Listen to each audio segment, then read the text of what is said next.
तो वेलकम है दोस्तों, नमस्कार है आप सभी का हमारे यूट्यूब चैनल में। दोस्तों इस वीडियो में हम लोग बात करने वाले हैं आज का भाग 9 CIP Ranchi central institute of psychiatry के लिए। ठीक है, वीडियो 9 है और आज से आपका स्किल और फिजिकल टेस्ट भी शुरू हो गया है। तो एग्ज़ाम सामने आ गया, दिसंबर में एग्ज़ाम है और आधा नवंबर लगभग समझ लीजिए ख़त्म ही हो गया है। ठीक है, तो चलिए देखते हैं। 50 क्वेश्चन है, 30 जीके के हैं, 20 साइंस के हैं। तो पहला है कि सरी नरसर, ठीक है, सरी नसर और मानसर दोनों सर हैं, सरिनसर और मानसर, ये जो झील हैं किस राज्य में स्थित हैं। तो दोस्तों इन झीलों को सरिनसर झील और मानसर झील, इनको जुड़वा झील कहा जाता है, जो कि जम्मू कश्मीर में स्थित है। ठीक है, आगे बढ़ते हैं। तो क्वेश्चन नंबर 2 देखते हैं। इसमें पूछा गया है कि क्वेश्चन है कि पुनात सांगछू हाइड्रो प्रोजेक्ट कहाँ अवस्थित है। तो दोस्तों पुनात सांगछू नाम से ही जैसे कि लग रहा है ये भूटानी वर्ड है और यह भूटान देश में स्थित है। इसको भारत सरकार द्वारा 40% अनुदान और 60% ऋण द्वारा चलाया जा रहा है इस प्रोजेक्ट को। ठीक है, आगे बढ़ते हैं। तो नेक्स्ट क्वेश्चन देखते हैं 3 नंबर। इसमें पूछा गया है कि धन विधेयक की परिभाषा का प्रावधान संविधान के किस अनुच्छेद में किया गया है। तो धन विधेयक की परिभाषा का प्रावधान संविधान के किस अनुच्छेद में है। तो यह अनुच्छेद 110 में है। और कोई विधेयक धन विधेयक है या नहीं, इस पर अंतिम निर्णय कौन देता है। तो लोकसभा अध्यक्ष देता है। ठीक है, वर्तमान में लोकसभा अध्यक्ष कौन है, ओम बिरला। और राज्यसभा अध्यक्ष कौन है। तो राज्यसभा अध्यक्ष होते हैं देश के वर्तमान राष्ट्रपति। अभी राष्ट्रपति कौन है, तो है श्रीमती द्रौपदी मुर्मू। क्वेश्चन नंबर 4, इसमें पूछा गया है कि ट्रांस कैनेडियन हाईवे जोड़ती है। कैनेडियन नाम से ही पता चल रहा है कि कनाडा देश में है। ठीक है, और यह जोड़ती है सेंट जॉन सिटी से लेकर के वैनकूवर को। ठीक है, कनाडा की राजधानी क्या है। तो दोस्तों कनाडा देश की राजधानी है ओटावा। और यह एक रेलवे ट्रैफिक की बात कर रही है यहाँ पे। क्वेश्चन नंबर 5, इसमें पूछा गया है दोस्तों कि जर्मनी और फ्रांस की जो सीमा रेखा है उसे किस नाम से जाना जाता है। तो जर्मनी और फ्रांस की सीमा रेखा को, दोनों देशों के बीच की सीमा रेखा को मैगिनॉट लाइन रेखा कहा जाता है, मैगिनॉट रेखा कहा जाता है। और यह फ्रांस के जो उस टाइम पे क्या बोलते हैं रक्षा मंत्री थे, उन्हीं के नाम पर रखा गया था इस रेखा का नाम। आगे देखते हैं क्वेश्चन नंबर 6। इसमें पूछा गया है कि स्वतंत्रता के बाद भारत में प्रथम औद्योगिक नीति कब घोषित किया गया। तो दोस्तों भारत स्वतंत्र जब हो गया 1947 में, उसके 1 साल बाद यानी कि 1948 में भारत में प्रथम इंडस्ट्रियल पॉलिसी आई, औद्योगिक नीति आई। ठीक है, उस समय हमारे प्रधानमंत्री कौन थे, पंडित जवाहरलाल नेहरू। आगे बढ़ते हैं क्वेश्चन नंबर 7 की ओर। इसमें पूछा गया है कि भारत में कृष्ण क्रांति किस क्षेत्र से संबंधित है। तो दोस्तों कृष्ण क्रांति जो है आपका पेट्रोलियम क्षेत्र से संबंधित है। ठीक है, पेट्रोलियम उत्पादन को बढ़ावा देने के लिए कृष्ण क्रांति लाया गया।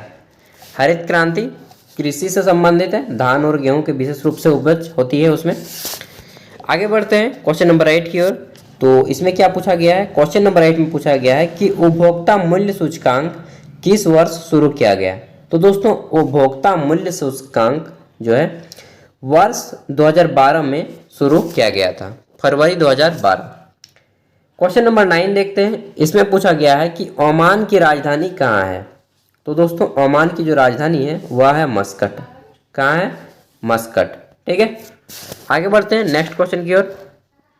क्वेश्चन नंबर 10, इसमें पूछा गया है कि भारत में क्रांतिकारी आंदोलन कहाँ से शुरू हुआ।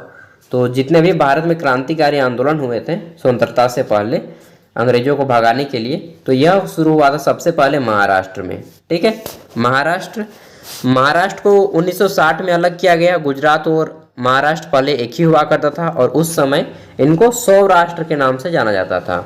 ठीक है, 1960 ईस्वी में महाराष्ट्र और गुजरात दोनों अलग हो गए।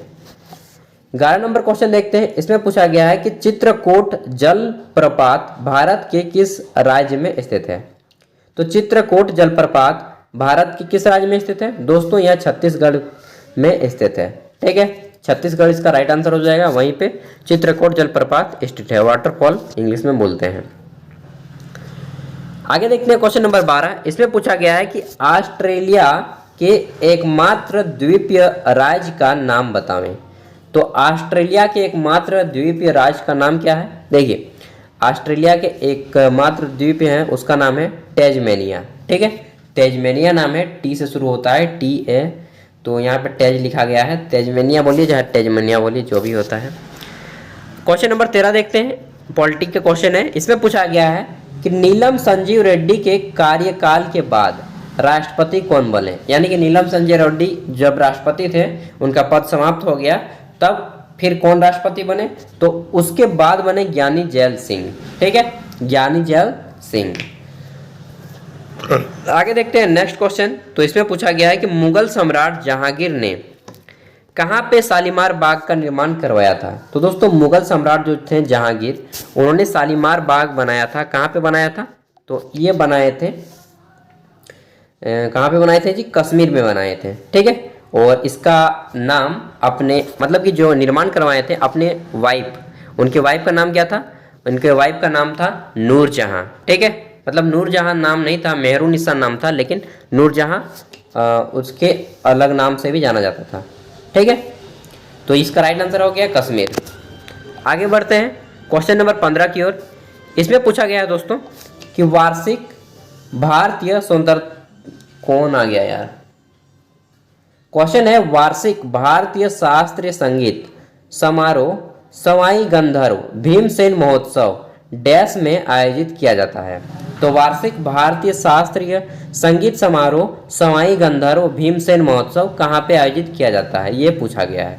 तो दोस्तों, यह आयोजित किया जाता है महाराष्ट्र के पुणे में, महाराष्ट्र के पुणे शहर में। ठीक है, आगे बढ़ते हैं क्वेश्चन नंबर 16।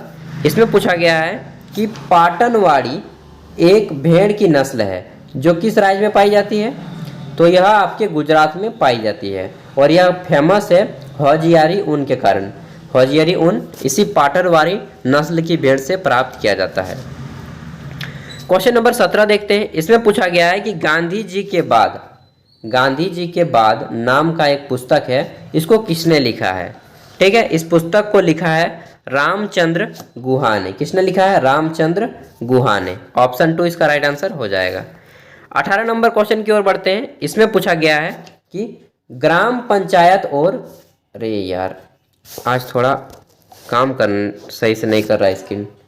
पूछा गया है कि ग्राम पंचायत और ग्राम सभा की बैठकें डैश द्वारा आवाहन की जाती है, मतलब कि किसके द्वारा बुलाया जाता है? जब भी ग्राम पंचायत में ग्राम सभा की बैठक होती है तो किसके द्वारा बुलाई जाती है? जिला मजिस्ट्रेट। यार पागल है क्या? जिला मजिस्ट्रेट आएगा ग्राम पंचायत में बुलाने के लिए, मतलब जरूरत पड़ेगा तभी आएगा। ठीक है, तो सामान्य स्थिति होता है पंचायत सचिव का, ग्राम पंचायत सचिव का, हम लोग सिंपली बोलते हैं पंचायत सचिव। ठीक है, तो पंचायत सचिव दोस्तों, जिसको राजस्व कर्मचारी या फिर पटवारी भी बोल देते हैं आप लोग, ये आपका एक प्रकार का सरकारी नौकरी होता है।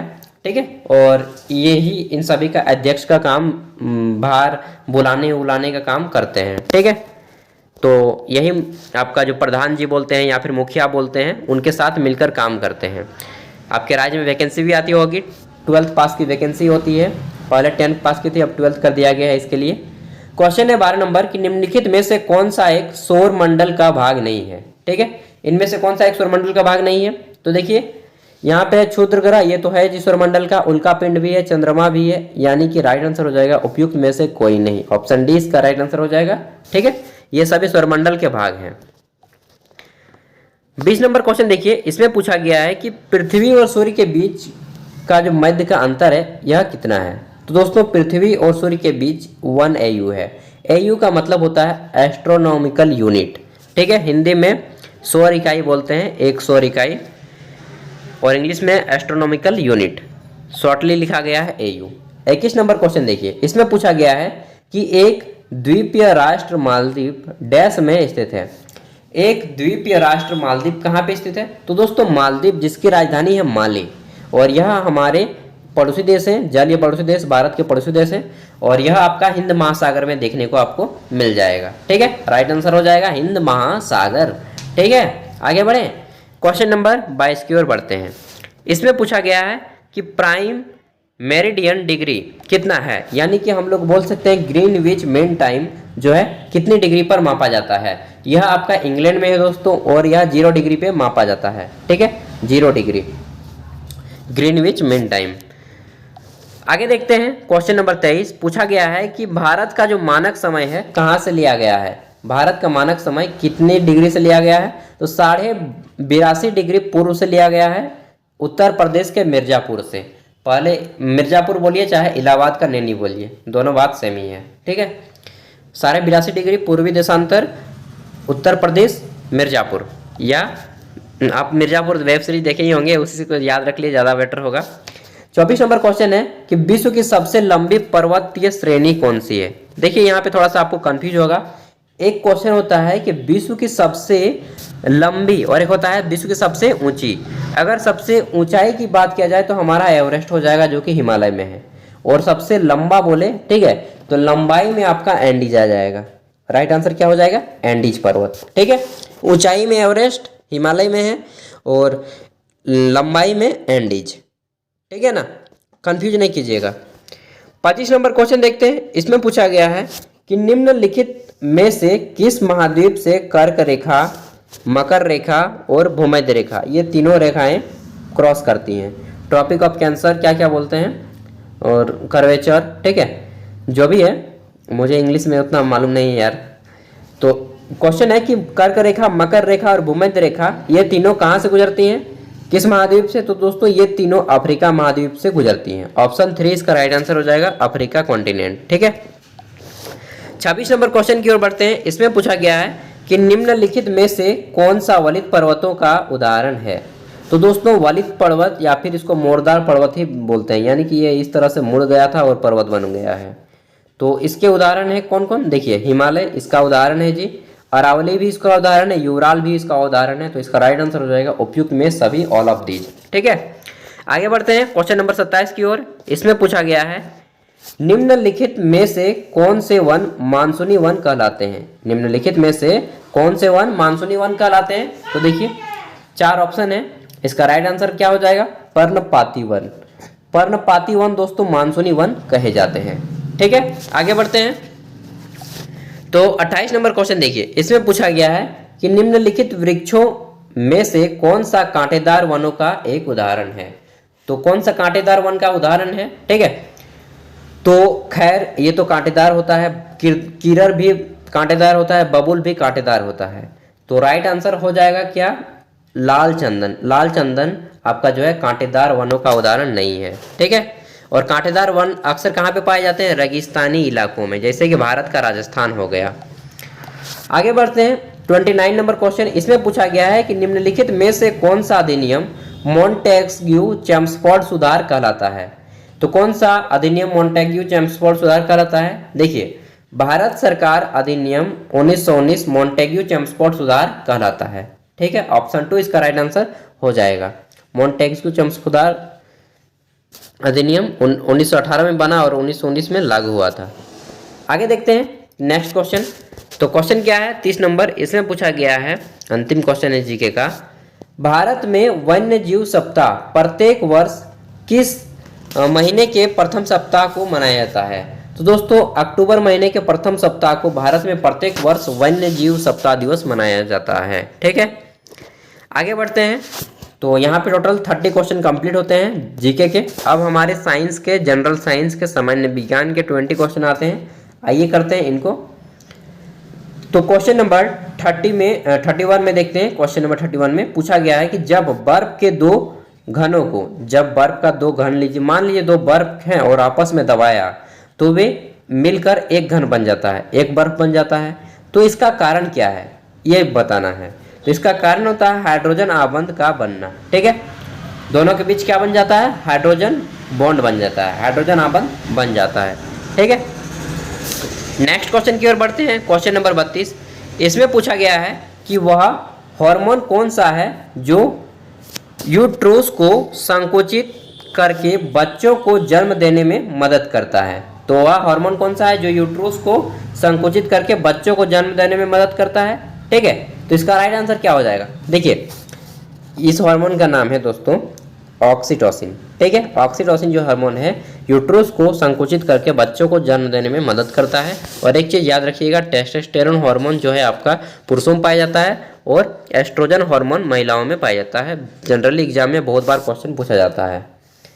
33 नंबर क्वेश्चन देखते हैं। इसमें पूछा गया है कि जब कोई पिंड वायुयान से गिराया जाता है तब इसकी बढ़ जाती है। क्या बढ़ जाती है? जब कोई पिंड वायुयान से गिराया जाता है तब इसकी त्वरण जो है बढ़ जाती है। ठीक है, त्वरण धीरे धीरे बढ़ जाती है।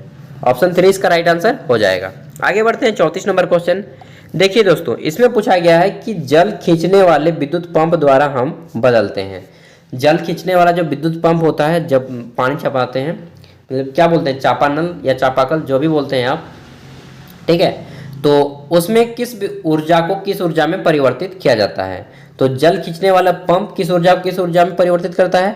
देखिए, ये जो पंप होता है ना, विद्युत ऊर्जा को स्थितिज ऊर्जा में परिवर्तित करता है। ठीक है, विद्युत ऊर्जा को स्थितिज ऊर्जा में परिवर्तित कर देता है। आगे बढ़ते हैं 35 नंबर क्वेश्चन की ओर। इसमें पूछा गया है कि जब किसी पाषाण खंड, यानी कि पाषाण मतलब पत्थर, खंड मतलब टुकड़ा, ठीक है, जब किसी पत्थर के टुकड़े को पानी में डुबाया जाता है तो वह समान डैश में पानी को विस्थापित करता है। तो क्या समान द्रव्यमान में पानी को भी विस्थापित करता है? सिंपल ही क्वेश्चन है कि जब मान लीजिए ये पानी है, ठीक है, और यहाँ पे हम कुछ पत्थर डाल देते हैं, यहाँ पे मान लीजिए पत्थर डाल लिए, ठीक है, जो भी पत्थर डालेंगे तो ये जितना डूबेगा ना उतना ही यह द्रव्यमान हटाएगा। ठीक है, अपने द्रव्यमान के बराबर जल को हटा देगा। क्वेश्चन नंबर 36 को बढ़ते हैं। इसमें पूछा गया है कि किसी पिंड की उस गति को क्या कहते हैं जिसकी कुछ समय के अंतराल या कुछ समय के बाद पुनरावृत्ति होती रहती है। तो किसी पिंड की उस गति को क्या कहते हैं जिसकी कुछ समय के बाद पुनरावृत्ति होती रहती है? तो ऐसी गति को हम लोग क्या बोलते हैं? ऐसी गति को बोलते हैं आवधिक गति। ठीक है, इसका राइट आंसर क्या हो जाएगा? आवधिक गति। ऑप्शन 1 इसका राइट आंसर हो जाएगा। आगे बढ़ते हैं 37 नंबर क्वेश्चन की ओर। इसमें पूछा गया है कि लैंप की बत्ती में तेल किसके कारण ऊपर उठता है? ठीक है, लैंप की जो बत्ती होती है उसमें तेल किसके कारण ऊपर उठता है? तो दोस्तों, इसमें केशिकत्व क्रिया होती है, उसी के कारण तेल ऊपर उठता है।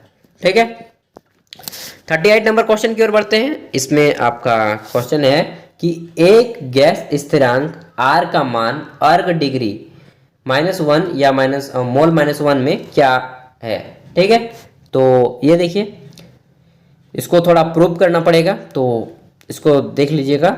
फिलहाल मैं बता देता हूँ कि इसका जो मान होता है 8.341 × 10⁻7 होता है। ठीक है, आगे बढ़ते हैं 39 नंबर क्वेश्चन, बायोलॉजी का क्वेश्चन है। इसमें पूछा गया है कि जीव के लिए बॉडी के कुल भार का या जीव के लिए शरीर के कुल भार का या रसायन उत्तक के सांद्रण का 50% कम करने के लिए अपेक्षित समय को क्या कहते हैं?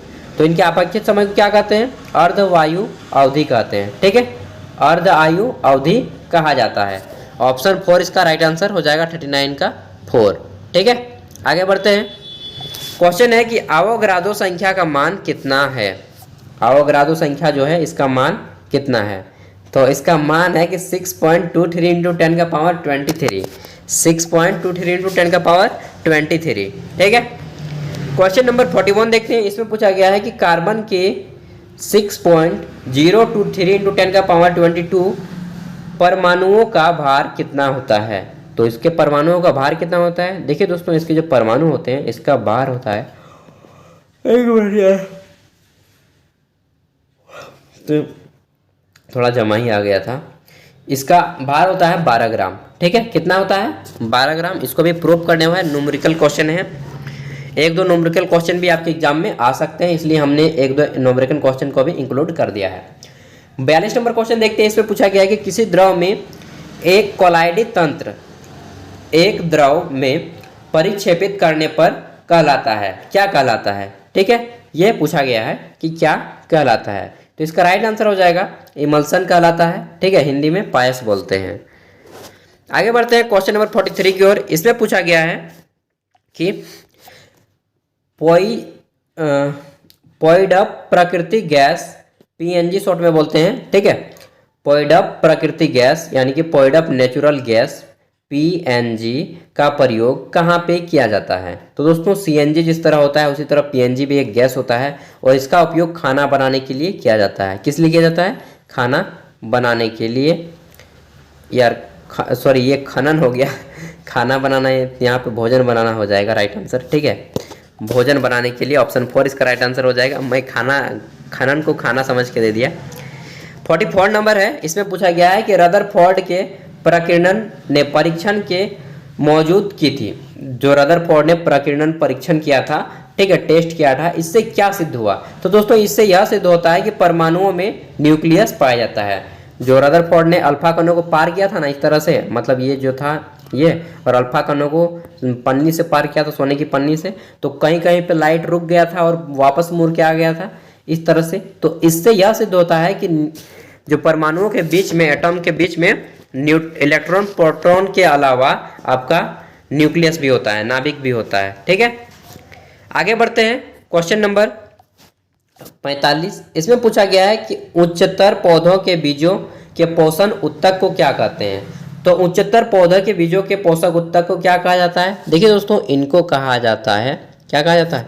इनको कहा जाता है एंडोस्पर्म। ठीक है, एंडोस्पर्म। आगे बढ़ते हैं। क्वेश्चन नंबर, ईस्ट महत्वपूर्ण स्रोत है किस विटामिन का? तो दोस्तों ईस्ट जो है, जिसको हम लोग खमीर भी बोलते हैं, यह विटामिन बी का आपका महत्वपूर्ण स्रोत है। केवल विटामिन B12 नहीं मिलता है, बाकी सारे बी कॉम्प्लेक्स जितने भी होते हैं ये सभी इसमें पाए जाते हैं। नेक्स्ट क्वेश्चन देखते हैं, 47 नंबर। इसमें पूछा गया है कि मूल परजीवी के रूप में व्यवहार करने वाला पौधा है। मूल परजीवी के रूप में कौन सा पौधा व्यवहार करता है? तो देखिए, मूल परजीवी के रूप में आपका जो पौधा व्यवहार करता है उसको बोलते हैं, यार कौन आ गया बाइक लेके यहाँ पे, इसको बोलते हैं कसकुटा। ठीक है, कसकुटा। यार बुलेट लेके ना आदमी बहुत सोचता है कि मैं बहुत अच्छा हूँ, लेकिन आदमी समाज में ही जानता है। आप लोग में से भी कोई बुलेट नहीं होगा तो प्लीज़ यार आवाज़ ना कीजिएगा जब भी रोड में उतरे तो। ठीक है, फट फट फट फट बहुत भद्दा आवाज़ करता है दोस्त। आपको लग रहा हो कि मेरी तारीफ कर रहे हैं, लेकिन लोग आपकी बुराई कर रहे हैं कि देखिए पैसा का किस तरह से बर्बादी कर रहा है ये। आगे देखते हैं 48 नंबर क्वेश्चन। इसमें पूछा गया है कि पौधों में पत्तों के पृष्ठ पर जो छोटे छोटे छिद्र होते हैं, छेद होते हैं, उनको क्या कहा जाता है? तो दोस्तों उनको रंध्र कहा जाता है, इंग्लिश में अस्टोमा कहा जाता है। ठीक है, रंध्र या अस्टोमा। 49 नंबर क्वेश्चन देखते हैं। इसमें पूछा गया है कि पशुओं का पशु महामारी रोग किसके कारण होता है? तो पशुओं में जो महामारी रोग होता है, विशेष रूप से मवेशियों में, पालतू पशुओं में, तो यह विषाणु यानी कि वायरस के कारण होता है। ठीक है, आज का अंतिम क्वेश्चन है। क्वेश्चन क्या है हमारा कि प्रकाशानुवर्तन संचालित क्या है? प्रकाशानुवर्तन संचलन किसके द्वारा नियंत्रित किया जाता है? तो प्रकाशानुवर्तन जो संचलन है यह आपका ऑक्सीटोसिन के ऑक्सीजन के द्वारा किया जाता है, ऑक्सीजन नामक हार्मोन। इसमें क्या होता है कि पौधे प्रकाश की ओर मुड़ने लगते हैं। जैसे कि मान लीजिए कोई सूर्यमुखी का पौधा है, ठीक है, ये मान लीजिए कि सूर्यमुखी का पौधा है, तो ये प्रकाश की ओर जो मुड़ रहा है ना, ठीक है, ये प्रकाश की सूर्य की ओर, ये सूर्य है तो इसके ओर मुड़ रहा है, तो इसमें ऑक्सीजन जो हार्मोन है वो काम करता है। ठीक है, तो आज के बस इतना ही क्वेश्चन। आगे हम लोग इसके क्वेश्चन भाग 9 हो गया, भाग 10 तक जाएंगे। उसके बाद हम लोग नई सीरीज का शुरू करेंगे इसी में, जिसमें आपका इंग्लिश भी होगा, मैथ भी होगा। ठीक है, सभी के क्वेश्चन दिए जाएंगे, साइंस भी होगा और कुछ रीजनिंग के भी क्वेश्चन होंगे और जीके के भी होंगे। तो और एक अगला वीडियो आएगा 10, उसके बाद नया सीरीज शुरू करेंगे। तो बस आज के इस वीडियो में इतना ही। तैयारी कीजिए, एंड अगर आपने फिजिकल टेस्ट दिया हो या फिर फिजिकल और स्किल टेस्ट, आप में से कोई भी, तो बताइएगा प्लीज़ कि कैसा रहा आपका टेस्ट, ताकि पता चले कि किस तरह से जा रहा है आपका टेस्ट। ठीक है, थैंक यू। तैयारी करते रहें इसी तरह। धन्यवाद।